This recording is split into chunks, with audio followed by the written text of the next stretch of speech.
Hi, welcome to Solving Inequalities. My name is Tuesday J. Johnson. I'm a lecturer at the University of Texas, El Paso and an assistant professor at Doñana Community College. This is a bonus lecture for my applied calculus course in Solving Inequalities. We needed a little more review than I expected, and that's no problem. This is for all of you.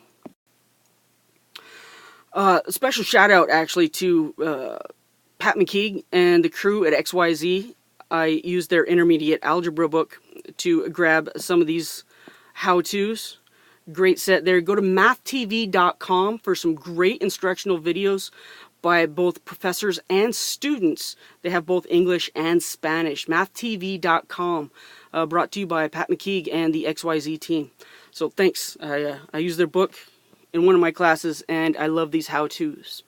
So when we're solving compound inequalities, first thing we're going to do is we're going to solve the individual inequalities appearing in the compound inequality. We're going to then graph the solution sets of the individual inequalities on a common number line. If the word OR is used, find the union of the two sets. And a union is like a marriage. It's all of this and all of that and all the stuff they share, right? All of your furniture, all of their furniture, and all the furniture and stuff that you bought together. If the word AND is used, you want to find the intersection. And intersection, that's like your first date. You only talk about what you have in common, right? So that's only the overlap. So union, marriage, all of yours, all of theirs, all the stuff you have together. Intersection, that's a first date. You only talk about what you have in common because everybody's all nervous for a first date for some reason. Once you have your solution sets graphed, using OR, using AND, knowing which parts to take, we're going to write our answers using interval notation and graph it on a number line. Let's see if I remember to do step 4 as we solve these inequalities. Alright, let's start by solving some straightforward compound inequalities. The first one, get my pen out of the way here. If x is less than -1, so I see a -1 up here, maybe in black I'll label a few things. I see a -5, I see a -1, let's call this 2, 3, I don't know, 0 somewhere around there. Those numbers are good enough. X is less than -1. If x is greater than -5, I want to look at OR. Or this or that or both. It turns out that if x is less than -1 or x is greater than -5, it's the entire real number line. Everything is possible. Let's make sure that negative shows. Because it's all of this and all of that. Let me not use the word and. It's all of blue, it's all of green, and it's the part that overlaps. So this or both.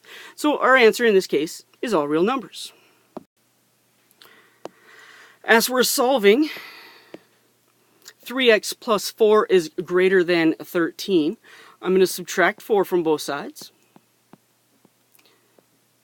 3x, that's a 3, you just can't tell, is greater than, let me see, 13 minus 4 must be 9. Let's divide by 3.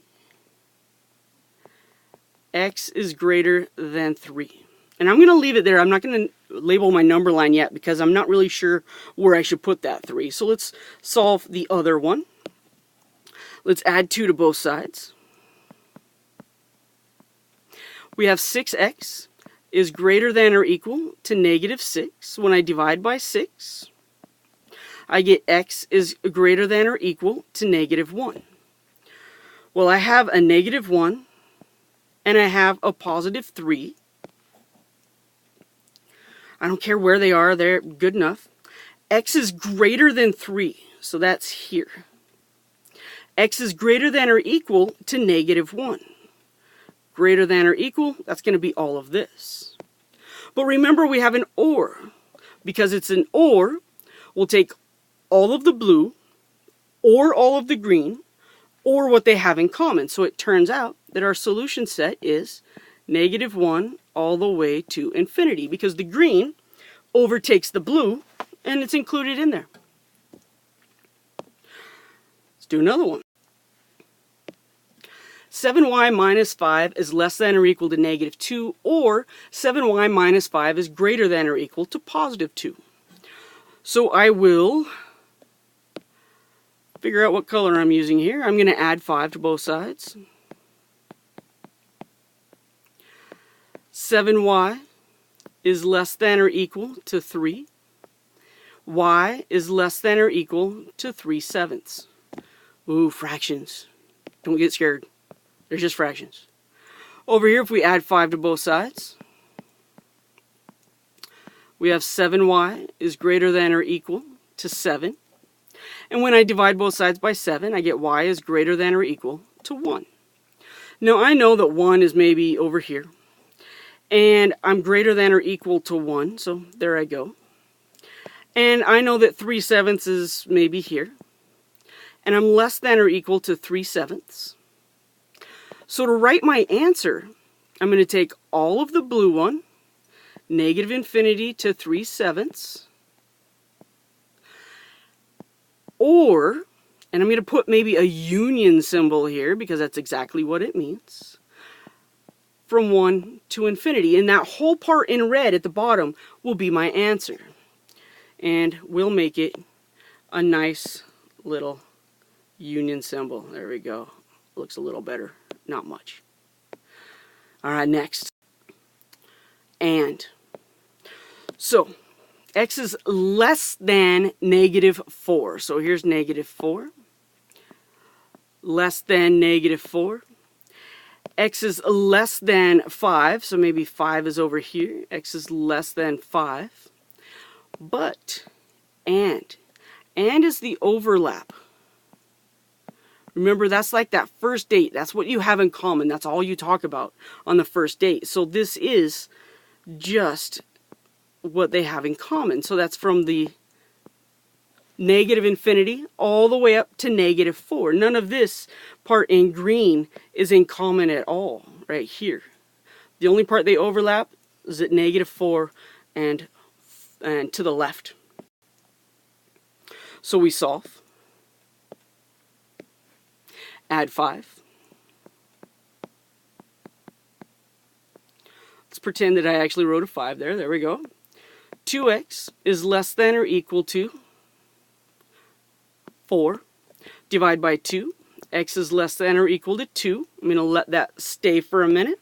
Let's solve this other one. Let's add 6 to both sides. Negative 3x is less than or equal to negative 9. When I divide by a negative, remember that the inequality switches directions. So I'm going to change that right here. The inequality switches directions when we divide by a negative. So now x is greater than or equal to 3. So I have a 3. X is greater than or equal to 3. And I have x is less than or equal to 2. Maybe 2 is there. Less than or equal, less than.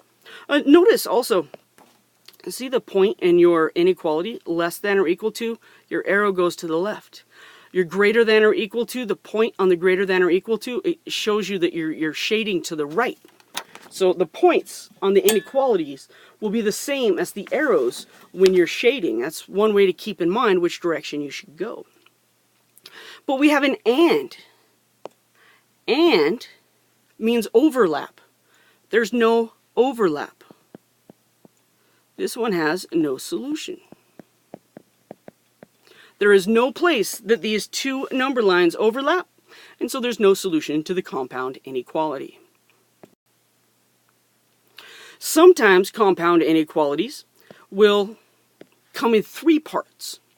And I personally like to solve these all at once. And I can tell you right now that my problem is written wrong. This should not be a 60, but we're going to go with it. Whatever. We'll take it. So I'm looking at 3 sections of this. So we used to talk about do to one side of the equation as you would do to the other. Well, in this case, I'm going to do to all 3 parts. So I'm going to add 4. Add 4 and add 4. And when I do that, I'll get a negative 2 less than 5a which is less than 64. I can divide everything by 5 because I want to get a by itself. And when I get a by itself, I'll end up with negative 2/5 is less than a, which is less than 64/5. Yes, that's super sloppy. But what I know is that negative 2/5 is a negative number, so I'll just put that over here. Negative 2/5. And 64/5, that's a positive number, so I know it goes to the right.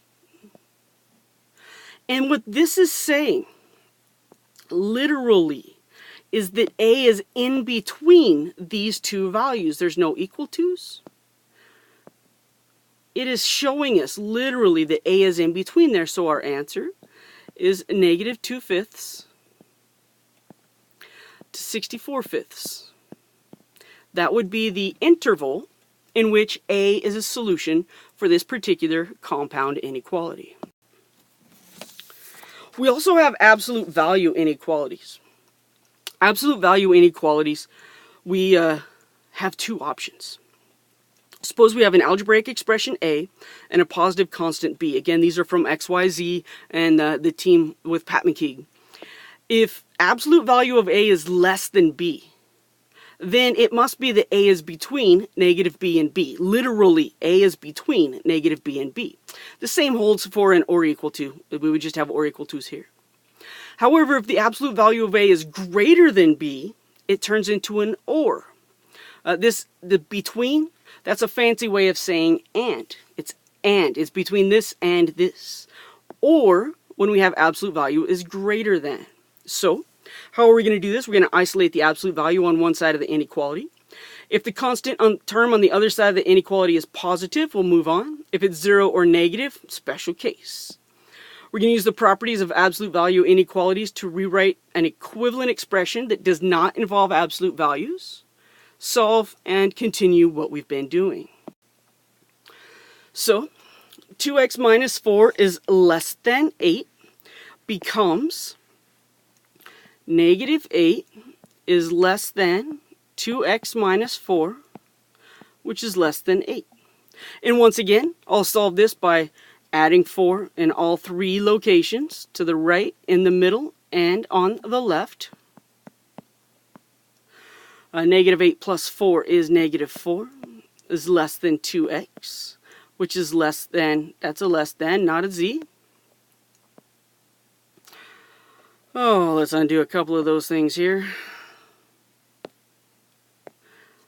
Which is a less than 12. Divide everything by 2. Negative 2 is less than x, which is less than 6.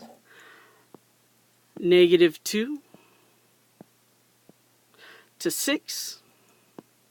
Our solution in interval notation. My pen is not wanting to do negatives today. That's it. If you have an absolute value with a less than or equal to, it becomes the compound inequality negative 8 is less than 2x minus 4 is less than 8 for this particular example. If you have an absolute value inequality in which you have a greater than or equal to, we'll solve 2. We'll have 3x minus 7 is less than or equal to negative 19, or 3x minus 7 is greater than or equal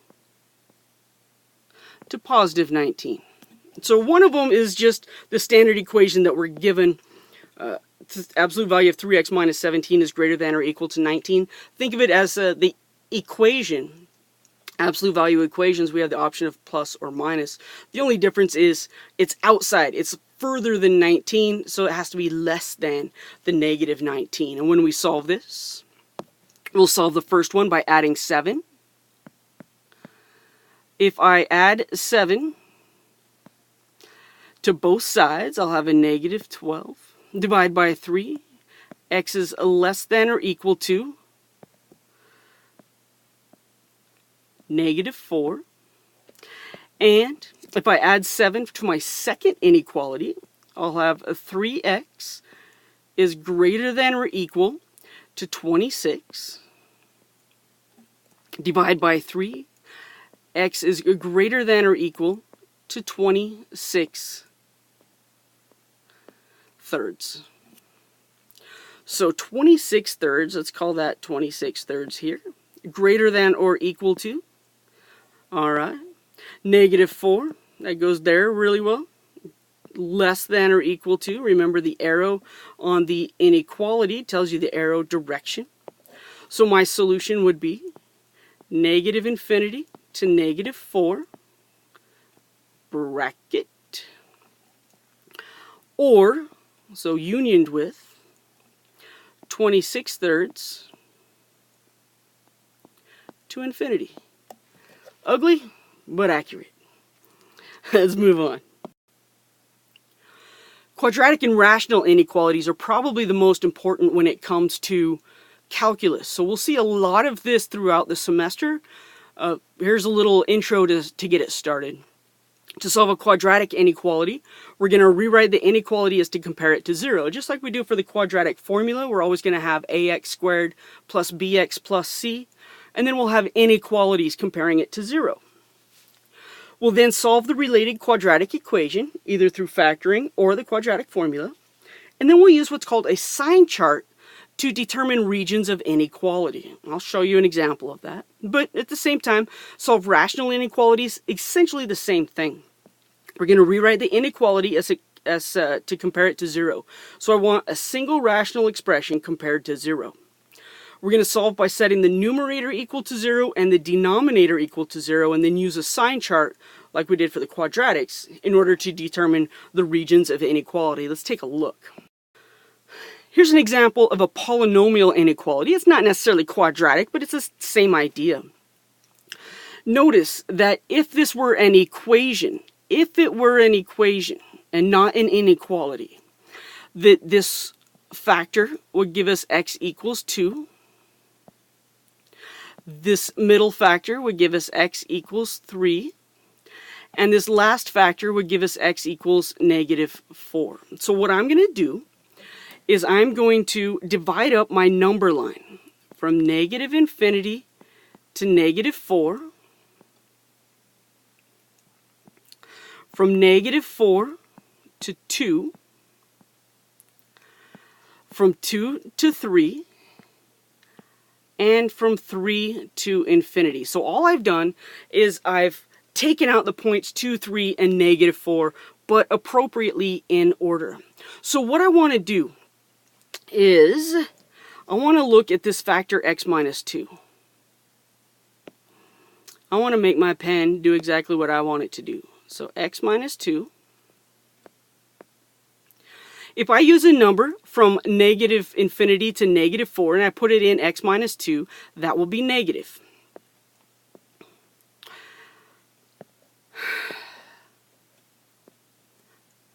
If I use -4 minus a -2, that's still negative. If I use anything between -4 and 2, that's still negative. If I use 2, that's 0. Anything between 2 and 3, if I subtract 2, it's positive.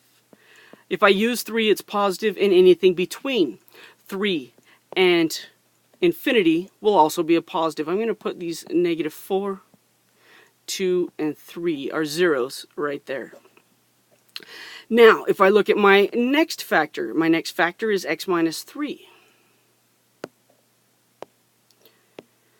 Let me make my pen do what I want it to. Same idea. Now I'm going to test x minus 3. If I pick any number in between -infinity and -4 and I subtract 3, it's going to be negative. -4 minus 3 is negative. Any number between -4 and 2, if I subtract 3, it'll also be negative. 2 minus 3 is negative. Any number between 2 and 3, when I subtract 3, is negative, but at 3 it will be positive. That's not true. 3 minus 3 is 0. What I wrote, not what I said. And any number bigger than 3, and I subtract 3, we'll get a positive result. Our last factor, x plus 4.